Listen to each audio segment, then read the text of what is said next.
Hey y'all, so I'm going to be doing my speech on the dangers of drinking and driving.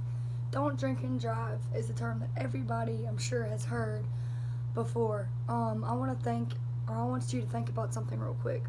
Think about the most important person that you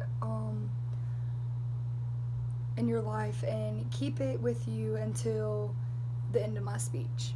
So I'm writing to tell y'all how important it is to not drink and drive. This is very important because people die every day from this issue. I'm wanting to tell y'all about the dangers of drinking and driving, how we can prevent it, and some facts about this topic.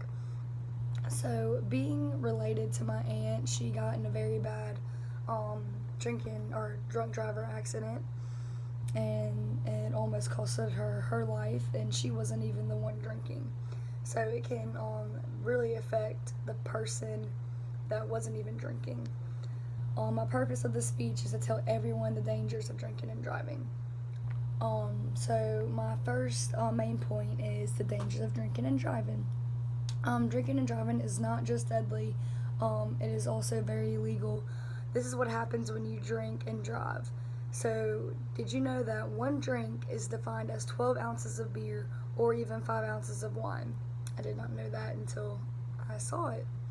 After 2 drinks, judgment loss begins, a decline in visual function occurs, and the capacity for multitasking starts to fade away. After 3 drinks, one experiences a lack of coordination, difficulty steering a vehicle, and much less alertness.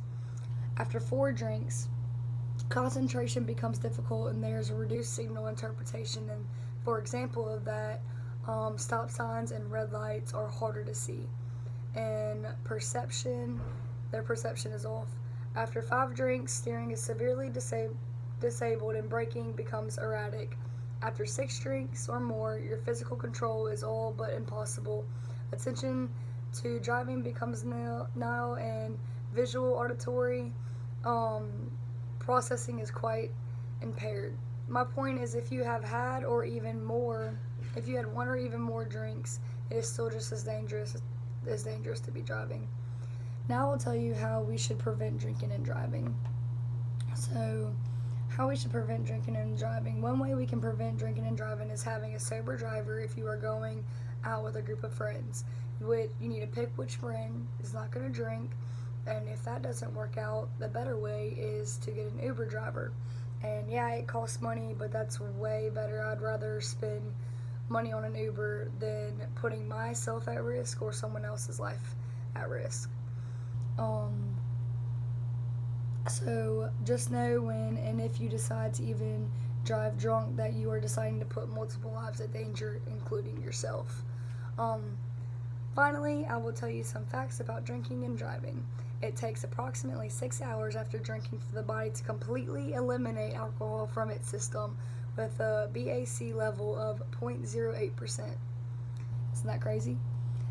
Also, nearly 75% of drunk drivers involved in a fatal collisions are not wearing their safety belts, and that's very dangerous. Drunk driving is most frequently committed on the weekend. And an average drunk driver has been driven drunk over 80 times before they actually get arrested. I think that's crazy. In the U.S. alone, someone is killed by a drunk driver every 45 minutes. Also, every 15 minutes, a teenager will die due to drunk driving. So my purpose of this speech was today has been to convince you on how dangerous drinking and driving can be. I hope you all understand the dangers and the major risks you will be taking if you ever drink and drive. I hope you learned about the dangers of drinking and driving and how we could prevent it and the facts about drunk driving.